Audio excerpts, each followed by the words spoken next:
আসসালামু আলাইকুম। অলি স্যারের অনলাইন কোচিং এ সবাইকে স্বাগত।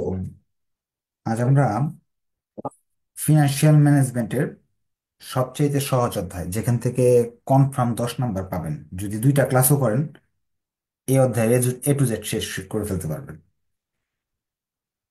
চ্যাপ্টার 5, ক্যাপিটাল মার্কেট ফিনান্সিং এর আজকে আমরা দ্বিতীয় ক্লাস করব।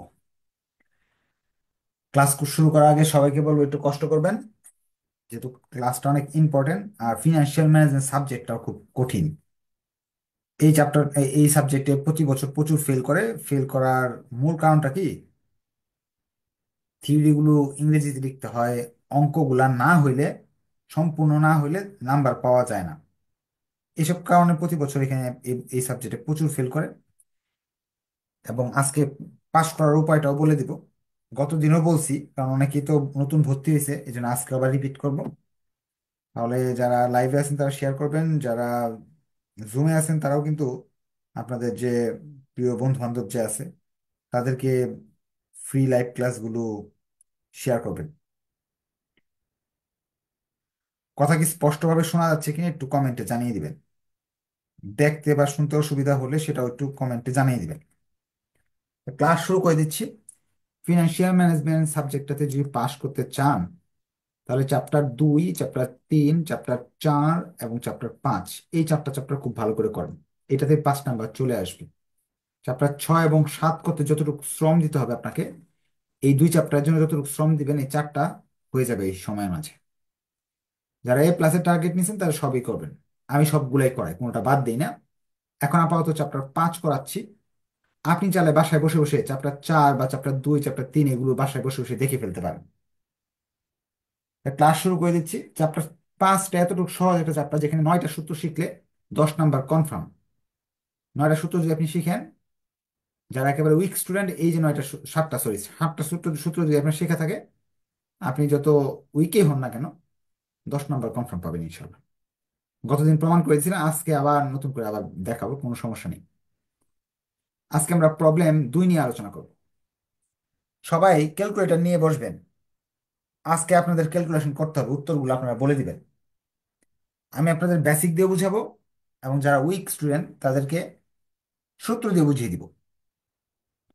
প্রশ্নে বলছে, Rocky company has announced A right offer to rise A fund of টাকা 5 লাখ। এই বাক্যটার অর্থ হলো, রকি একটা কোম্পানি, তারা ঘোষণা করছে রাইট অফারের মাধ্যমে 5 লক্ষ টাকার ফান্ড বৃদ্ধি করবে, 5 লক্ষ টাকার মূলধন সংগ্রহ করবে। নতুন শেয়ার হলো 5 লক্ষ টাকা, নতুন নিউ শেয়ার হলো 5 লক্ষ টাকা। নতুন শেয়ারের টাকার পরিমাণ। The company of the stock of the company currently sales of টাকা 40 পার শেয়ার। একটা শেয়ার, পুরাতন শেয়ারগুলো এক একটা বিক্রয় মূল্য 40 টাকা।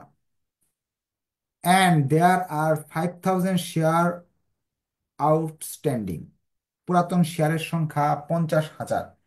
এইগুলো তিনটাতে তথ্য পাইলাম। ফান্ড রাইজ, আর কি ফান্ড বাড়ানো হবে, সেটা হলো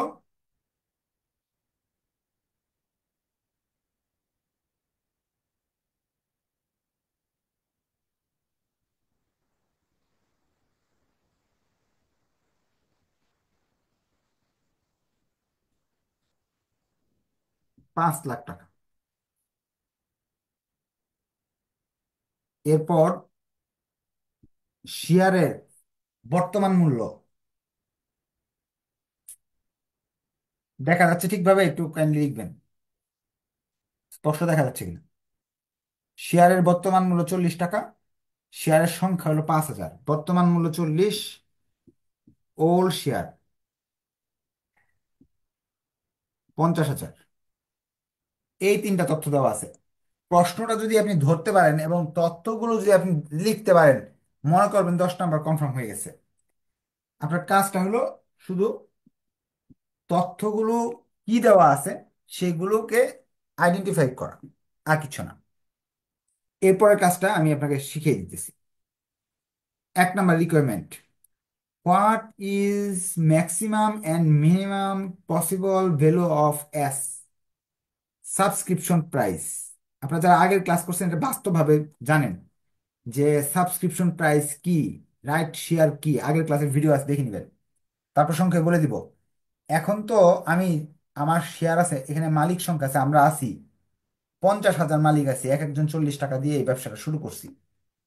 এখন 5 লাখ টাকা দরকার, বাইরের মানুষের কাছ থেকে টাকা নিব না, আমরা যে 50,000 মালিক আছি তারাই সেই টাকাগুলো দিব। এখন কত করে একটা শেয়ার বিক্রি করা যায়, নতুন করে যে বিক্রি করব, এই 50,000 টাকা বা 5 লাখ টাকা যে নিব, সেটা এক একটা দাম কত নির্ধারণ করা যায়, এটাকে সাবস্ক্রিপশন প্রাইস বা এস বলা হয়। এটা কত নির্ধারণ করা যায়, সর্বোচ্চ কত নির্ধারণ করা যায় এবং সর্বনিম্ন কত নির্ধারণ করা যায়, এইরকম প্রশ্ন করছে। এটা একটা থিওরিটিক্যাল কোশ্চেন। সর্বোচ্চ কত নির্ধারণ করা যায়, সর্বনিম্ন, ম্যাক্সিমাম সাবস্ক্রিপশন প্রাইস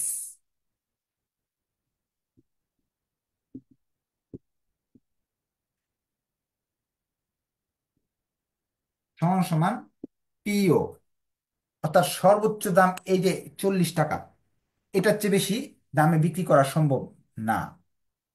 কারণ কি, আপনি একটা দোকান, একটা ধরেন বাজারে একটা জিনিসের দাম আছে, ধরেন এই মার্কারটার দামই আছে 100 টাকা ধরে নেন, নতুন করে আবার মার্কার বিক্রি করতে যাচ্ছেন 110 টাকা দিলে তো আর এটা নতুনটা কিনবে না, কারণ ওই জিনিসটাই পাওয়া যাচ্ছে 100 টাকায়।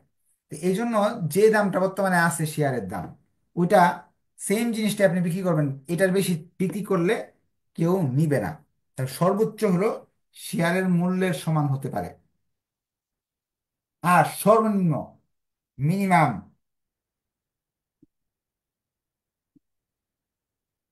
মিনিমাম ইজ এনিথিং, যে কোনো মূল্য হতে পারে শূন্যের চেয়ে বড়। ফ্রিতে দেওয়া যাবে না, তাহলে সবাই আপনার কাছে নিয়ে আসবে, এসে ভাই দেন, ফ্রিতেই দেন, ফ্রিতে এলে সবাই চাবে। ফ্রিতে দেওয়া যাবে না, তাহলে তো আপনার টাকা আসলো না, এই যে এই টাকা আসবে, এই টাকা তো পাবেন না ফ্রিতে যদি দেন। শূন্যের চেয়ে যে কোনো দাম আপনি রাখতে পারেন, 1 টাকা, 2 টাকা, 100 টাকা, 200 টাকা, আপনার ইচ্ছা। এটা একটা থিওরিটিক্যাল কোয়েশ্চেন, এটা কোনো অঙ্ক না। তাহলে আমি আবার শিখিয়ে দিচ্ছি। সাবস্ক্রিপশন প্রশ্ন যদি বলে সাবস্ক্রিপশন প্রাইস সর্বোচ্চ কথা রাখতে পারবা, তাহলে আপনি লিখবেন এই পিও সমান রাখতে পারবো সর্বোচ্চ, পিওর চেয়ে বেশি রাখা সম্ভব না। সর্বনিম্ন কত রাখতে পারবা, জিরোর চেয়ে, যে কোনো জিরোর চেয়ে যে কোনো বড় অ্যামাউন্ট। এই হলো প্রথম প্রশ্নের উত্তর। এটা একটা থিওরিটিক্যাল কোয়েশ্চেন। এখন আমরা অঙ্কে যাই। এটা যারা উইক তারা মুখস্থ করে ফেলবেন, দুইটা কথা আমি বলে দিলাম, এখান থেকে অঙ্ক শুরু। বি নাম্বার বলছে, number number of new share two be issue if subscription price 25। S এর মান 25 টাকা দিয়ে দিছে, অঙ্কে নতুন একটা তথ্য পাইলাম, এস এর মান 25 টাকা, অর্থাৎ নতুন একটা শেয়ার আমি 25 টাকায় বিক্রি করবো, এর চেয়ে বেশি না। এই চারটা তথ্য দিয়ে আমার কাছে এখন রিকোয়ারমেন্ট যেটাই চাইবে আমি সেটাই দিতে পারবো। বি নাম্বারে বলতেছে, আবার একটু পড়ি বি নাম্বারে কি বলছে। বি নাম্বারে তারা বলতেছে number of new share, new শেয়ারের সংখ্যা বের করবা, নিউ শেয়ারের সংখ্যা বের করবা। এখন আমি ধরে নেই সূত্র শিখছি আর কিচ্ছু পারি না। নতুন শেয়ার, নিউ ইস্যু শেয়ারের সূত্র, 1 নাম্বার সূত্র যেটা শিখছি, ফান্ড টু বি রাইজ উপরে হয়, সাবস্ক্রিপশন এস নিচে হয়, এটা মুখস্থ করছি। তাহলে new share, number of new share, সূত্র মুখস্থ করছি, fund to be rise, fund to be raised উপরে হয়, এস নিচে হয়। মুখস্থ সূত্র বসাই দিছি, 5 লাখ উপরে, এস এর নাম, এস এর দাম 25, তাহলে আসলো কত, ক্যালকুলেশন করছেন কেউ, 20,000। New share 20,000। এখন বলবেন স্যার আমি তো সূত্র মুখস্থ চাই না, এরকম বাস্তবে বুঝতে চাই। বাস্তব কথা, 5 লাখ টাকা আপনার সংগ্রহ করতে হবে, 5 লাখ টাকা সংগ্রহ করতে হবে। একটা মালের দাম যদি 25 টাকা হয়, মাল বিক্রি করে যদি 5 লাখ টাকা সংগ্রহ করতে হয়, কতগুলো মাল বিক্রি করতে হবে? তাহলে অবশ্যই এই টাকাটাকে এইটারে ভাগ দিবেন, তাহলে বেরিয়ে আসবে। মানে 20,000 মাল বিক্রি করলে, 20,000 প্রোডাক্ট বিক্রি করলে আপনার এইটা চলে আসতেছে। একেবারে বেসিক জিনিস। সেম জিনিসটা, যে 5 লাখ টাকা দরকার আমার মূলধন হিসাবে, একটা শেয়ার 25 টাকা করে বিক্রি করব, তো নতুন শেয়ার 20,000 করতে হবে।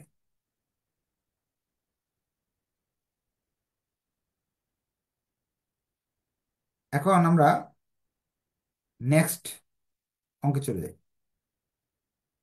আপনার যদি এই চ্যাপ্টারটা করা থাকে, ধরে নেন আপনার এই চ্যাপ্টার করা আছে একজনের, তাহলে সমস্যা নাই তো।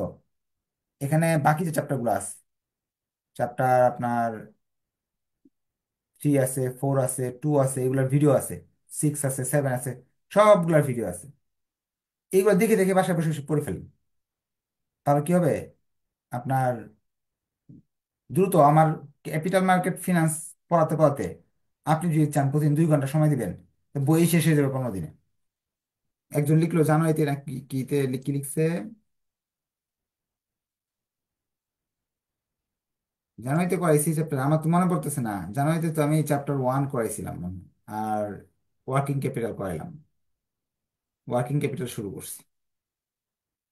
আচ্ছা, তা এখানে ভর্তি আছে 1,000 উপরে স্টুডেন্ট, সবাই তো এই কথা বললো না জানুয়ারিতে এটা করাইছি কিনা।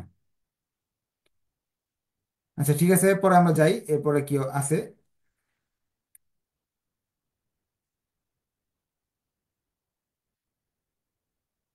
প্রবলেম,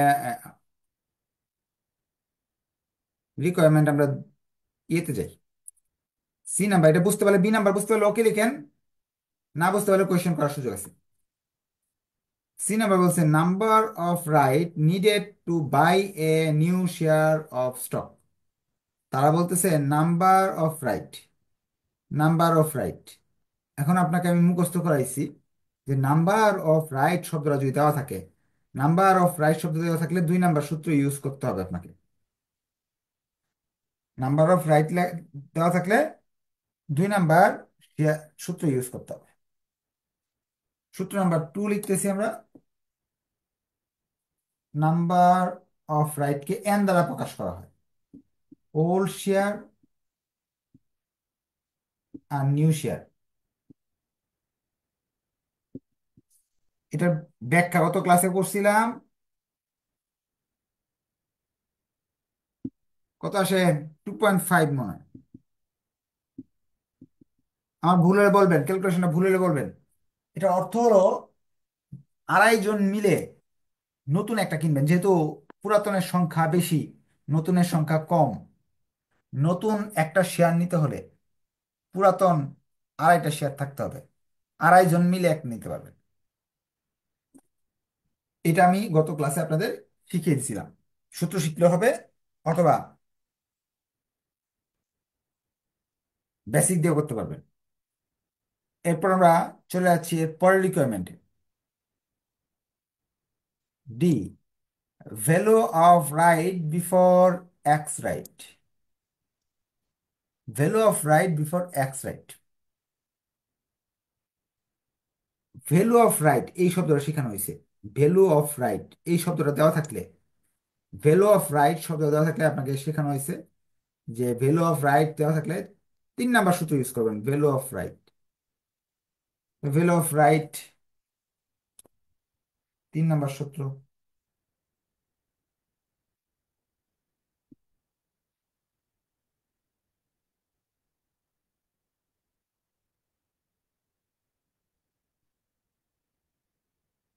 পিওর মান 40, এস এর মান 25, এন এর মান 2.5, আর এটা হলো 1। ক্যালকুলেশন একটু বলেন কত আসে। একজন বলতেছে 4.28 হইল, মিলছে।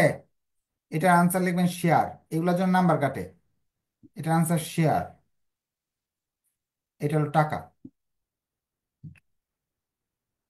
4.28 আসছে আসছে কিনা একটু কাইন্ডলি দেখেন সবাই মিলিয়ে।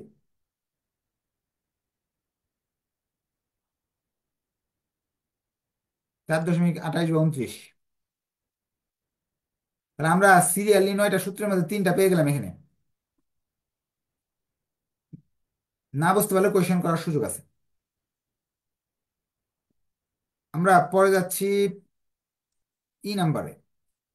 What is the x right price? এই শব্দটা যখনই পাবো আমি, এক্স রাইট প্রাইস, আমরা চলে যাচ্ছি এই জায়গায়। এক্স রাইট প্রাইস মানে পি এক্স এর সূত্র। পি এক্স এর সূত্র, number P x.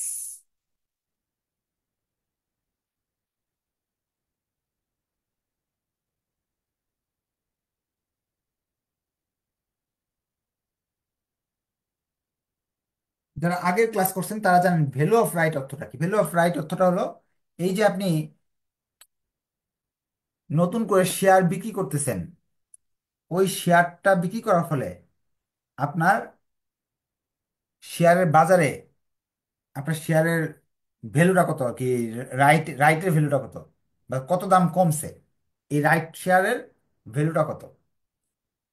P x হলো এই যে শেয়ার আমরা বাজারে ছাড়লাম, 40 টাকা দামেরটা 25 টাকা করে দিলাম, যার ফলে গড়ে দামটা কিছু কমে যাবে। যেহেতু কম দামি জিনিস বাজারে চলে আসছে, আসল দামটা কিছু কমে যাবে, সেটাকে বলা হয় পি এক্স।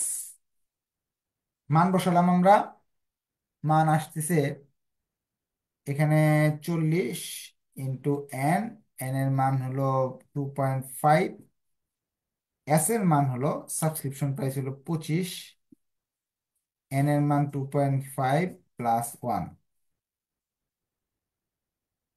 পি এক্স এর মান আসতেছে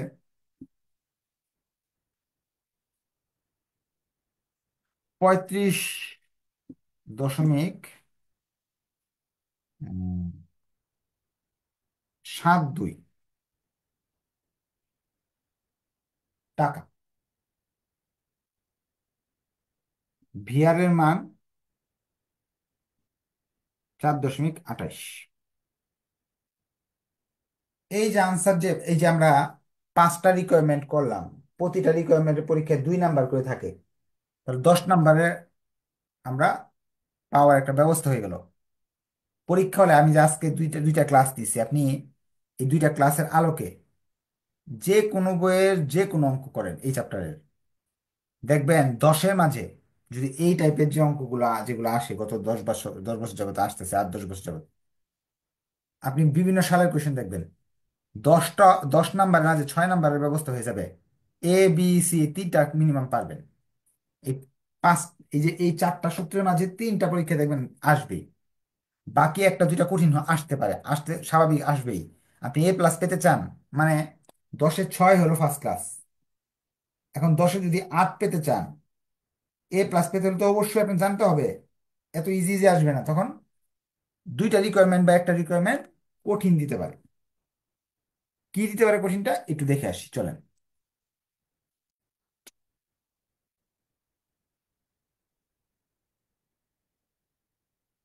রিকোয়ারমেন্ট হলো F number, you hold the 1000 share of the company. আপনার কাছে 1000 শেয়ার আছে, এটাকে এনএস বলা হয়। আপনার কাছে যে শেয়ারটা আছে, number of share, total number of share হলো NS. Show the value of your investment after and before the offer. Investment after and before the offer portfolio. তারা বলতেছে আপনি যে শেয়ার, আপনার কাছে 10,000, আপনার কাছে 1000 শেয়ার আছে, 1000 শেয়ার, 1000 শেয়ার আছে। এই 1000 শেয়ার যে আছে, এটা শেয়ার বাজারে যখন অফারটা দিছে, অফারের আগে কত ভ্যালু ছিল, অফারের পরে কত ভ্যালু ছিল, এটা সূত্র আছে। চলেন যাই সূত্র দেখে আসি। যারা দুর্বল স্টুডেন্ট তারা মুখস্থ করতে হবে। অফারের আগের ভ্যালু পোর্টফোলিও বিফোর রাইট, অফারের আফটার রাইট অফারের পরের value portfolio value after right before right, দুইটা সূত্র এখানে দেওয়া আছে। তাহলে বিফোর রাইটের সূত্র ইউজ করি ফার্স্টে। অফার দেওয়ার আগে, এটা মনে হয় আমাদের এফ নাম্বার না requirement. Before right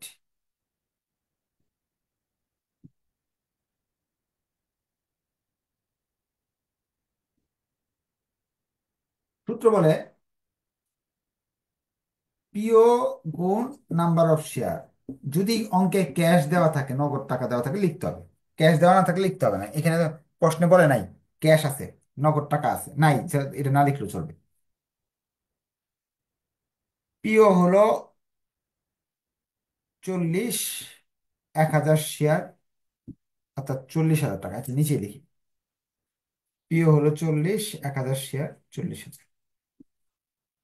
value of portfolio 40,000। এখন বেসিক একটু বুঝাই দিই। আপনার কাছে 1000 শেয়ার আপনি কিনছেন, এক একটার দাম যদি 40 টাকা হয়, তাহলে আপনার কাছে বর্তমান কয় টাকার সম্পদ আছে? 40,000। এই দুইটা গুণ করলেই চলে আসতেছে। এটা জন্য সূত্র মুখস্থ করার কোনো প্রয়োজন নাই। বর্তমানে যে শেয়ারটা আছে, ওই শেয়ারটা বিক্রি করলে 40,000 পাবেন। 40,000 টাকার সম্পদ আপনার আছে।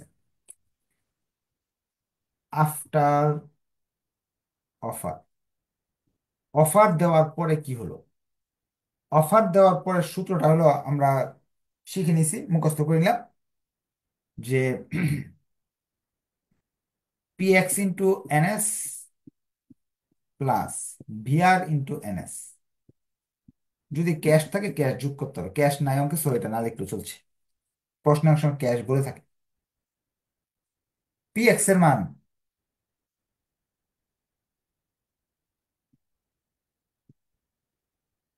এনএস এর মান, ভিআর এর মান এনএস এর মান। কত আসে একটু দেখেন তো।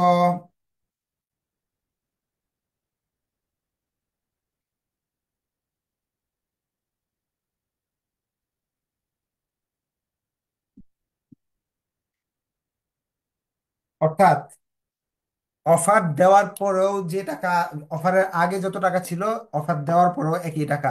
এই অফারের ফলে আপনার ব্যবসার কোনো ক্ষতি হয় নাই। আপনার ব্যবসার কোনো ক্ষতি হয় নাই। এই ছিল আমাদের অঙ্ক। আপনাদের কি কোনো কোয়েশ্চেন আছে? কোয়েশ্চেন থাকলে বলতে পারেন। বুঝতে পারলে ওকে লিখে দেন। আর যদি ক্লাসটা ভালো লাগে, শেয়ার মেনশন করবেন, বন্ধুদের জানাবেন।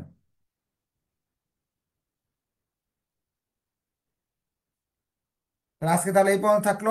এই ভিডিওটা থাকবে সেই, পরবর্তী দেখবেন, দেখার পরে প্রবলেম ফাইন্ড আউট করতে পারলে নেক্সট ক্লাসে বলতে পারবেন। হ্যাঁ, ধন্যবাদ সবাইকে। আসসালামু আলাইকুম। নেক্সট ক্লাসে দেখা হবে। আল্লাহ হাফেজ।